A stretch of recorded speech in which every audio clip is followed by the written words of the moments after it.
Mr. TOPPO back at it again with another Supah tournament, Supah craziness, ultimate guard, Supahness, all you want, just join now! What's up, Super Players? It's your homie C-Rod, and today we got a TOPPO Candidate of Destruction deck profile from expansion set 11 and 12. We got this specific leader, and he is not bad at all. He has an auto that when this card attacks, you're able to draw one card, and a very unique, distinct awakening ability that if your life is at 4 or less, or you have a unison card with a specified of 2 and is yellow, you're able to awaken, and if you happen to have 6 or more lives, you're able to awaken still, but you do have to drop yourself at 6 lives. Then you flip the leader over and you go into the Hakai Candidate of Destruction TOPPO, and he has an auto that when this card attacks you also draw, and a very unique permanent ability that if you happen to have a yellow unison card with a specified cost of 2 in play, when a player plays a battle card, that player can't play battle cards for the duration of the turn. So you're going to be stopping your opponent from swarming the field, and that is TOPPO in essence. So we're going to be building this guy. So I clicked on him. So now what's the first card we want to add into this deck? Well, obviously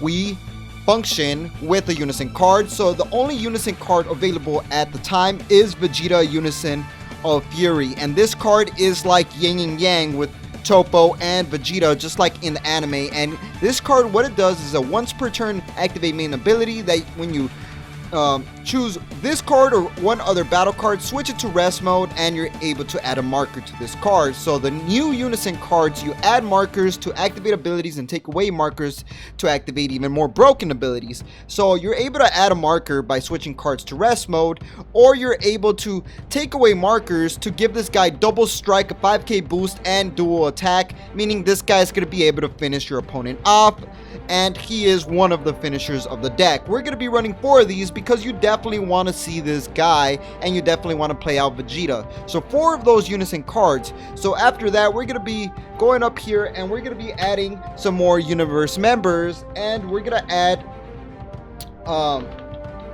Basil. So we're adding Basil into this deck. He's a 1-drop, and he's also from the Universe Saga, and for 1 energy you're only able to play one of these on the battle area, and he draws you a card. But the cool part about this card is he has an activate main that if your opponent has 5 or more cards in rest mode, this card gains 15k power and dual attack. So he's going to be pretty much a 19k battle card, pressuring your opponent, and this guy is very useful to have on the field early game, not only to draw you a card but to also be able to pressure your opponent later on late game. So we're going to be adding 3 of these because this card doesn't hurt to have onto the field. So another card that I like is Nimbus. We're going to be adding 2 Flying Nimbus because Flying Nimbus could save you from the onslaught of attacks from your opponent, like if they play a Demigra deck, a Majin Buu deck, or just a very aggressive aggro red deck. This card negates an attack, drop 1 yellow, your opponent cannot make multiple attacks with battle cards for the duration of the turn. Very key card to save you from dying. So this card's very useful. And then we're going to be adding another Universe 9 member, and it happens to be Hisop, the Frozen Titan. The reason I'm running this card is because it's a 1-drop that you're able to play out early game, and for 1 energy activate main. For 1 yellow energy you're able to switch one of your opponent's battle cards, one of your opponent's energy to rest mode. Very useful to control your opponent's energy and be able to manipulate it. We're going to be running just 2 of these, and since we have a good amount of Universe 9 members, I'm going to be adding another Universe 9 member, which is Chapel, the Iron Drake. You know, Drake rapping it, YOLO, whatever he says. I forgot the Drake song. But yeah, sorry, don't dislike for that. So we got Chapel. This card's good because it's another Universe 9 member, and you're also able to switch one of your opponent's battle cards, energy, I don't know why I keep saying battle cards, energy to rest mode every time your opponent attacks with a battle card. You can only do this once per turn, so whenever your opponent attacks with a card, in general, it could be leader or battle card, switch one of their energies to rest mode, allowing them to figure out how to actually go offensive. and this card we're going to be running 4 of. I am a huge fan of this card.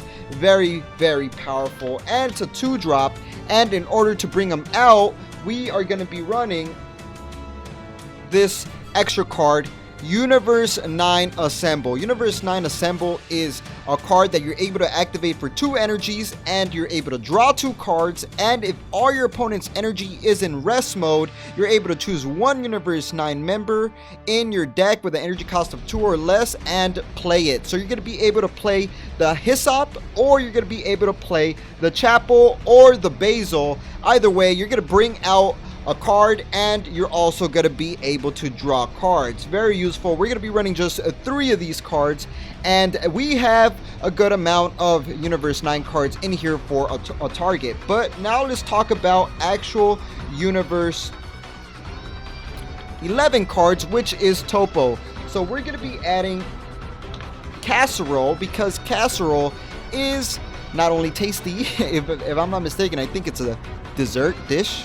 Hit it up in the comment section below if you guys know what Casserole's pun is. But he's very unique. He has a 1-drop that when you play this card, you get to add yourself a Unison card that happens to be yellow among the top 5 cards that you pick up, or you get to add yourself a Universe 11 card with an energy cost of 4 or less among them to your hand as well. So he's a searcher, Universe 11 member, and a other auto that when this card is switched to rest mode by one of your skills, choose up to 1 of your opponent's battle cards with an energy cost of 4 or less and switch it to rest mode as well.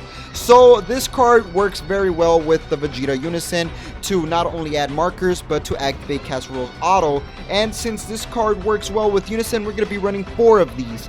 And then now let's look into a very unique card that works with our Unison card and with our TOPPO leader, and it happens to be Spirit Fist. It's a counter play that's pretty much like a Crusher Ball. When your opponent plays a battle card, you're able to switch it to rest mode for 1 energy. And another ability, Activate Battle, if your leader is a Universe 11, which it is, and it's your turn, choose up to 1 of your leader cards or up to 1 of your yellow Unison cards with a specified cost of 2 and give it 10k boost to give your Vegeta an additional boost so he doesn't get hit and lose a marker. Very useful card. We're going to be running 2 of these because this card can save you from a very detrimental attack.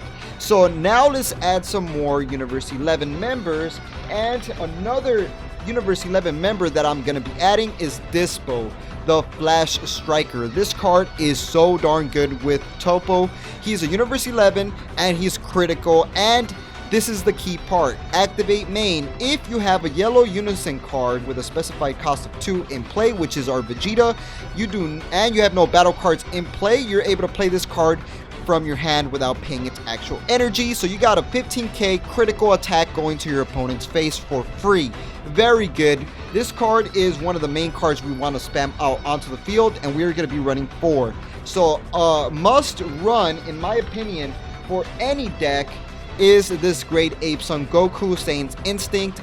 You're able to activate it from the drop area for 2 energies. You send this card from the drop to the warp and draw 2 cards. Very useful to keep your hand size healthy when you're comboing out of attacks. So we're going to be adding 3 of these because you definitely want to see this card. And for our super combos, some of you guys might be a little controversial with this, but I'm going to be adding Key Bomb Support Cock It. We're going to be running 4 of these. 10k boost, draw a card if our life is at 5 or less, and our leader is Universe 11, which it is. Very useful. Since our TOPPO drops himself to 6, you take 1 more life, and now you have our super combo active at a healthy life state. We're going to be running 4 of these Key Bomb Cock Its. And then another card that I really like in this deck happens to be Cooler, Swift Retaliation Cooler. It's a counter, meaning you're going to stop one of your opponent's attacks. You're going to stop one of your opponent's counter cards by countering their counter. So if they try to negate an attack, you activate Cooler, you make that counter go away so your attack goes through, and then you could go in with your Vegeta Unison card, double striking your opponent to death, and they're sitting there like, oh my gosh, I just wasted an energy to stop an attack and it didn't even work. We're going to be running 2 of these because this opens up your attack for final push. And then after that, we are gonna be running more Universe 11 cards, which is gonna be this new Belmod card, which is very powerful in my opinion. It's Belmod the Self-Indulgent, and this is a counterplay card. When your opponent plays a battle card, you're able to play this card, and the battle card being played is played in rest mode, and you're able to play a 20k Belmod on the field. Or a counter attack, you're able to negate an attack and play this card, then choose up to one of your opponent's battle cards and negates a skill for the turn, so it negates a skill upon being played and negates an attack. A very powerful Belmod, is so good and permanent that if you happen to have a yellow unison card, which is our Vegeta, you're able to drop its energy cost by 2, making it a 2-drop, and this card is just going to stop your opponent. We're going to be running 3 of these Belmods. And now for some of the pressure cards in the deck, and it's going to have to be Grade A Bardock. This Grade A Bardock, why do I have to say anything about it? For 2 energies, you combo it, he plays himself, it's a double strike, you switch one of your opponent's cards to rest mode, and you draw a card. 20k, double strike, 2 energies, play after the combo phase, you gotta run 4 of, and since you have Cooler, you're gonna be able to negate an attack and go in with 20k, double strike to your opponent. Then after that, we are gonna be adding this dude right here, Bergamo, Furious Roar. This Bergamo, if one of your opponent's energy is switched to rest mode, or cards in general, battle card included, is switched to rest mode, you're able to play this card out for just 2 energies, and upon being played, if your leader is yellow, you're able to switch up to 2 of your opponent's battle cards or energy to rest mode, ignoring barrier, and then you're able to lock your opponent out and attack with this guy, and obviously finish the job like that. This guy is so good, especially since we run a lot of Universe 9 cards that switch cards to rest mode. This card is very good. And then I wanted to keep it themed for another finisher of the deck, so I added TOPPO, Justice Forsaken. I really like this card. A lot of people probably don't like this card, but I like it because it's a triple strike, meaning it could go for a game if your opponent's at 3 lives, and he is also a very unique card because of his auto, that when this card is placed in the drop area from the battle area by a skill or KO'd, you draw 2 cards. So at the very least, this guy does not minus you anything. You draw cards, and he switches cards to rest mode, battle cards, and you go in with a triple strike, ignoring the blockers on the field. So this guy is good. We're going to be running 2 of these, and you got to add the final cherry on top, depending on what you like, but my secret rare is going to be Black Smoke Dragon. This card, you're able to play for 5 energies if you happen to have 12 or more cards in the drop, and then he has 3 abilities. You get to warp your opponent's field, you get to warp cards from your opponent's hand, or you get to warp cards from the top of your opponent's deck. This guy, insane, just finishes the job. One of those for the spice. We're going to submit that deck. If you guys want to see the full-on deck, hit it up in the description. Join our super tournament that we're going to be hosting this Friday. Comment notification of the day goes to this super player that commented to make this TOPPO deck. I know this deck could be kind of expensive, guys, but this is a very powerful deck. If you have the cards, you guys can make this deck, and this deck is the strongest TOPPO deck that I've been able to make, guaranteed to win a lot. So that's it. Hopefully you guys like, subscribe, and like we always say, y'all stay super.